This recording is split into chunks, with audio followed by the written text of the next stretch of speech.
प्रश्नावली 1.2 के question number 1 देखेंगे। बोल रहा है कि निम्नलिखित में से कौन से रिक्त समुच्चय का उदाहरण है, यानी निम्नलिखित में कौन रिक्त समुच्चय है ना। तो क्वेश्चन नंबर 1 बोल रहा है कि 2 से भाज्य विषम प्राकृत संख्याओं का समुच्चय।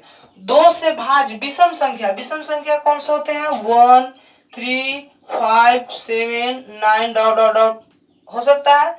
तो बोल रहा है कि 2 से भाज्य, 2 से मतलब विभाज्य, वैसा कोई सम संख्या है, सॉरी ऐसा कोई विषम संख्या है जो 2 से विभाजित है। तो ऐसा कोई विषम संख्या है जो 2 से विभाजित है? तो नहीं है। तो क्या हो गया? रिक्त समुच्चय। देखिए ये भी 2 से विभाजित नहीं है, ये भी 2 से विभाजित नहीं है, ये भी 2 से विभाजित नहीं है, यानी भाज्य भी बोल सकते हैं, ये भी भाज्य नहीं है। तो क्या हो गया? ये रिक्त समुच्चय हो गया। इसको हम बोल सकते हैं कि इसका आंसर यहाँ पे रिक्त समुच्चय, रिक्त समुच्चय है ना। अब हम लोग क्वेश्चन देखेंगे। बोल रहा है कि सम अभाज्य संख्याओं का समुच्चय। सम अभाज्य संख्या, सम में कौन सा आएगा? 2, 4, 6, 8, 10, 12, 14 है ना। तो डॉट डॉट डॉट बोल रहा है कि सम अभाज्य संख्याओं का समुच्चय। तो सम अभाज्य संख्या 2 से स्टार्ट होता है मैक्सिमम। ए भाज्य है ना, 2 से। ए भी है, ए भी और ए जो है ए क्या स्वयं से भाज्य है ना। तो इसको हम लोग ए क्या हो जाएगा? ए समुच्चय नहीं होगा, ये रिक्त समुच्चय नहीं है। बोल सकते हैं कि रिक्त समुच्चय नहीं है। अब थर्ड क्वेश्चन हम लोग देखेंगे। थर्ड क्वेश्चन बोल रहा है कि x एक प्राकृत संख्या है। क्या? x x इस प्रकार है कि एक प्राकृत संख्या है, जो प्राकृत संख्या है और x से क्या है? 5 से छोटा। कौन? x। और यहाँ साथ ही 7 से बड़ा है x, यानी 5 से छोटा और 7 से बड़ा, यानी प्राकृत संख्या बोल रहा है ना।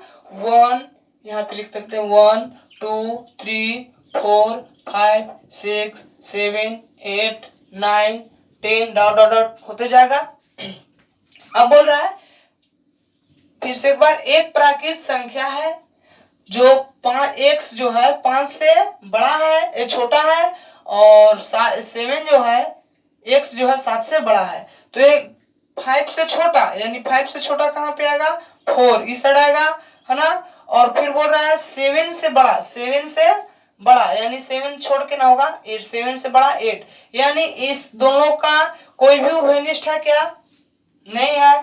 तो ये क्या हो जाएगा? समुच्चय है। एक भी नहीं है तो क्या हो जाएगा? समुच्चय है। लिख सकते हैं कि रिक्त समुच्चय है। अब हम लोग क्वेश्चन नंबर 4 की ओर चलते हैं। तो 4 लास्ट क्वेश्चन है इस 1 का। बोल रहा है कि y सदैव y किन्हीं भी दो समानांतर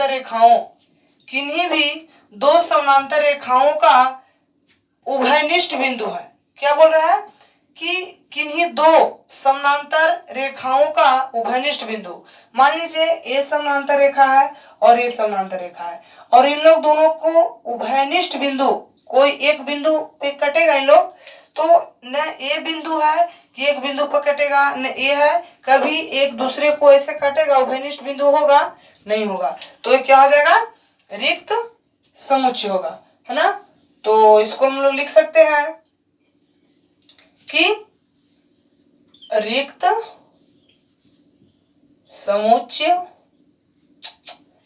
समुच्चय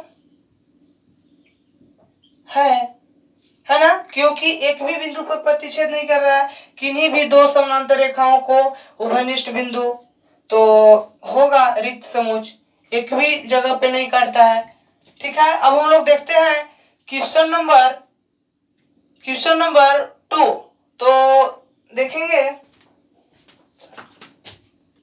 अब हम लोग क्वेश्चन नंबर 2 को देखेंगे। बोल रहा है कि निम्नलिखित समुच्चयों में से कौन परिमित और कौन अपरिमित समुच्चय है। तो परिमित हम लोग जिसको वैसा समुच्चय जिसमें अवयव को हम गिन सकते हैं उसे परिमित समुच्चय, जिसे हम नहीं गिन सकते हैं अपरिमित समुच्चय। हम लोग परिमित अपरिमित को भली भांति परिचित अब हो गए। तो देखेंगे कि वर्ष के महीनों का समुच्चय, वर्ष यानी वर्ष में कितने महीने होते हैं, 12 महीना, तो इसको हम गिन सकते हैं, इसलिए कौन सा समुच्चय हो गया, परिमित, परिमित समुच्चय, है ना। अब हम लोग देखेंगे कि दूसरा क्वेश्चन 1 2 3 4 5 डॉट डॉट डॉट क्या परिमित है अपरिमित, यानी ऐसे चलते जाएगा तो क्या हो जाएगा, अपरिमित समुच्चय। क्या, अपरिमित, अपरिमित समुच्चय, है ना। अब हम देखेंगे question number 3 1 2 3 dot dot dot dot 99 100 dot dot और आगे हो सकता है ना। तो इसका हम गिन सकते हैं 1 नहीं नहीं नहीं क्या है, यहाँ तो डॉट नहीं लगा हुआ है। देखेंगे 1 2 3 डॉट डॉट डॉट 99 100 यानी 3 और 99 के बीच में हम लोग संख्या को गिन सकते हैं। जैसे 3 के बाद 4 5 6 7 यानी 98 99 100 यानी यहाँ से यहाँ तक हम इसको गिन सकते हैं। तो ये कौन सा समुच्चय हो जाएगा, परिमित समुच्चय। कौन सा हो जाएगा, परिमित समुच्चय, है ना।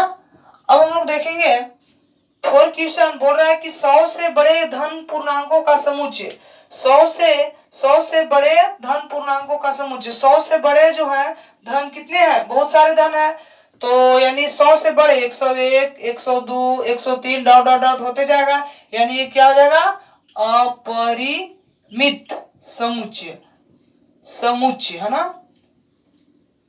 अब हम लोग देखते हैं इस क्वेश्चन का आखिरी है 99 से छोटी, 99 से छोटी अभाज्य पूर्णांकों का समुच्चय। 99 से छोटी कितने होंगे, अभाज्य संख्या। सबसे हम लोग को पता है कि सबसे छोटी अभाज्य संख्या 2 होती है ना। और यहाँ पे हम बोल रहा है कि 99 से छोटी अभाज्य संख्या का समुच्चय, तो 99 से छोटा और 2 से बड़ा हम लोग अभाज्य संख्या निकाल सकते हैं। तो इसलिए क्या हो जाएगा, ये परिमित, परिमित समुच्चय। तो अब हम लोग देखेंगे क्वेश्चन नंबर 3। अब हम लोग क्वेश्चन नंबर 3 देखते हैं। निम्नलिखित समुच्चयों में से प्रत्येक के लिए बताएं कि कौन परिमित और कौन अपरिमित है ना। तो हम लोग यहाँ पे देखेंगे, हम लोग पिछला क्वेश्चन नंबर 2 में भी यही क्वेश्चन था कि कौन परिमित है और कौन अपरिमित है। तो उसमें हम लोग को थोड़ा सा जो लास्ट जो क्वेश्चन बताए थे उसमें थोड़ा सा हम बताए थे कि दो जो है सबसे छोटी अभाज्य संख्या है, लेकिन यहाँ पे सबसे छोटी 2 जो है ये भाज्य संख्या होगा। तो इसके लिए सॉरी। अब हम लोग देखते हैं क्वेश्चन नंबर 3। ये भी बोल रहा है कि परिमित संख्या और अपरिमित संख्या जांच कीजिए। तो सबसे पहले 1 क्वेश्चन की ओर चलते हैं। एक्स अक्ष के समानांतर रेखाओं का समुच्चय। ए हमारा क्या है, एक्स अक्ष रहता है और ए क्या रहता है, वाई अक्ष रहता है, वाई। तो एक्स के समानांतर क्या बोल रहा है, एक्स अक्ष के समानांतर रेखाओं का समुच्चय। तो एक्स अक्ष के समानांतर अनेक प्रकार के रेखाओं कई एक प्रकार के हो सकते हैं। तो क्या हो गया, इसको हम गिन सकते हैं रेखा को, नहीं। तो क्या हो गया, अपरिमित समुच्चय। इसको हम लिख सकते हैं अपरिमित समुच्चय। क्लियर। अब क्वेश्चन नंबर 2 बोल रहा है कि अंग्रेजी वर्णमाला के अक्षरों का समुच्चय। अंग्रेजी वर्णमाला में कौन कौन आएंगे, A to Z यानी 26 होंगे। तो ये क्या हो जाएगा, परिमित समुच्चय। ABCD को हम लोग गिन सकते हैं 26 को। उसी तरह हम लोग 3rd क्वेश्चन देखेंगे। बोल रहा है कि उन संख्याओं का समुच्चय जो 5 के गुणज हो। उन संख्याओं का समुच्चय कह रहा है जो 5 का गुणज हो। तो 5 का गुणज 5 का गुणज कितना हो जाएगा, 125 625 है ना। यानी 5 का जिसे हम बोल सकते हैं 5 का गुणज, यानी 5 के स्क्वायर कितना होगा, 5 10 15 20 25 30 35 40 इसी तरह लाख 2 लाख जितना हो जाए ये सब क्या हो जाएगा, बढ़ते जाएगा। तो क्या हो जाएगा, अपरिमित। क्या हो जाएगा, अपरिमित समुच्चय। क्लियर। तो हम लोग देखते हैं क्वेश्चन नंबर 4, पृथ्वी पर रहने वाले जानवरों का समुच्चय। तो पृथ्वी पर जानवर बहुत सारे हैं, उसको हम लोग नहीं गिन सकते हैं, तो ये क्या हो जाएगा? अपरिमित। ये क्या हो जाएगा? अपरिमित समुच्चय।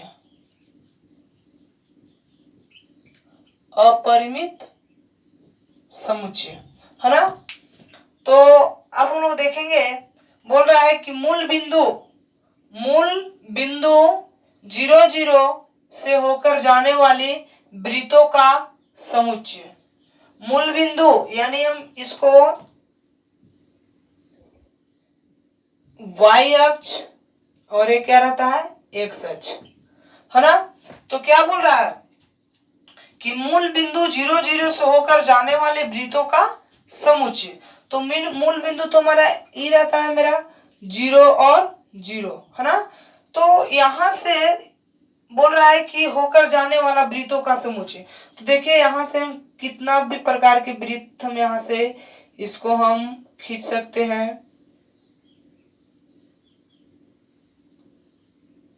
है ना। इसी तरह हम लोग कितना भी वृत्त खींच सकते हैं, यानी इसका कोई परिमित नहीं है, कितना हम वृत्त इसको खींच सकते हैं। तो क्या हो गया? अपरिमित समुच्चय हो गया ना। चलिए इसको हम लिख देते हैं अपरिमित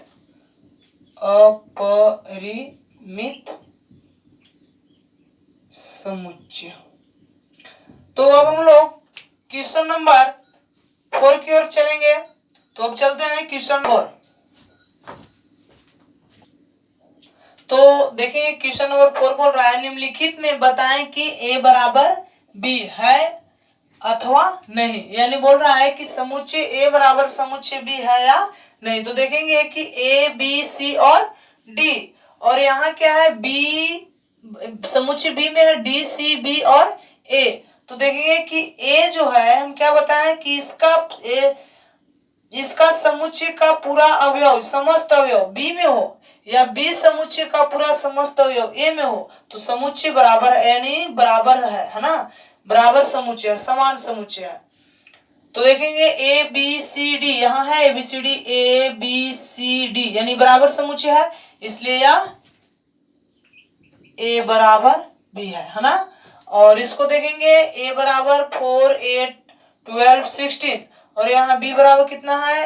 8 4 16, 12 नहीं है, अब 18 है, तो समान समुच्चय नहीं है, इसलिए a b यानी समुच्चय नहीं, समान समुच्चय नहीं है। अब देखेंगे कि a बराबर 2 4 6 8 और 10। अब यहाँ बोल रहा है कि x एक समधन पूर्णांक है, और x जो है 10 के बराबर है और 10 से छोटा। तो 10 से छोटा यानी 2 4 6 8 10, ये ना होगा 10 से छोटा।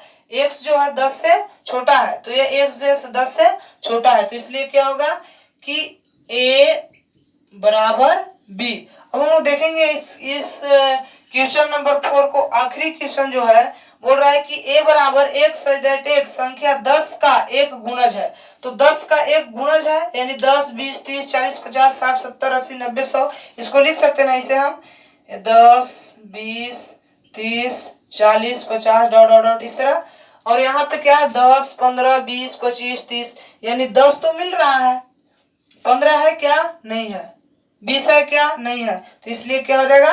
ये समान समुच्चय नहीं है। तो इसको हम लोग लिख सकते हैं कैसे कि a नॉट b, यानी समान समुच्चय नहीं है। तो अब हम लोग देखते हैं क्वेश्चन नंबर 4 हो गया ना। अब हम लोग देखते हैं क्वेश्चन नंबर 5। तो बोल रहा है कि क्वेश्चन नंबर 5 कि क्या निम्नलिखित समुच्चय युग्म समान है, कारण सहित बताएं। तो देखेंगे कि 1 जो है, 1 बोल रहा है कि a बराबर 2 और 3, और यहाँ b बराबर बोल रहा है कि x एक समीकरण इतना का हल है। यानी इसका हम लोग हल कर लेंगे पहले कि x² प्लस 5x प्लस 6 बराबर 0, है ना। तो यहाँ पे हम कर सकते हैं फर्स्ट इंटू लास्ट, x बराबर 2x प्लस 3x प्लस 6 बराबर 0, यानी x कॉमन ले सकते हैं यहाँ से, तो x प्लस 2 और प्लस यहाँ से 3 होगा, तो x प्लस 2 बराबर 0। तो x प्लस 3 और क्या होगा, x प्लस 2 बराबर 0। यानी यहाँ से हम लोग छांतर करेंगे तो x बराबर -3 और x बराबर -2, यानी कितना होगा, x बराबर -2 और -3 होगा, है ना। तो देखेंगे कि यहाँ कितना था, यहाँ है 2 और 3 और यहाँ पे कितना हमारा आया, -2 और -3। तो क्या समान है, नहीं। तो कारण हम दे सकते हैं कि इसका जो है समान नहीं है ना। तो यहाँ पे लिख सकते हैं कि a इक्वल नॉट b, है ना। अब उसी तरह हम लोग सेकेंड क्वेश्चन देखेंगे। सेकेंड क्वेश्चन बोल रहा है कि a बराबर x है दैट शब्द फॉलो का एक अक्षर है। यानी इसका हम लोग समुच्चय बनाए थे, तो कैसे बनाए थे, f o डबल l है, दो l है, तो एक l लिखेंगे, o है एक और o है तो o हो गया, एक w है तो w हो गया, है ना। तो एक a हो गया। और इसको देखिए, इसका अवयव इसमें है या इसका अवयव इसमें है या नहीं, और इसका अवयव इसमें है या नहीं।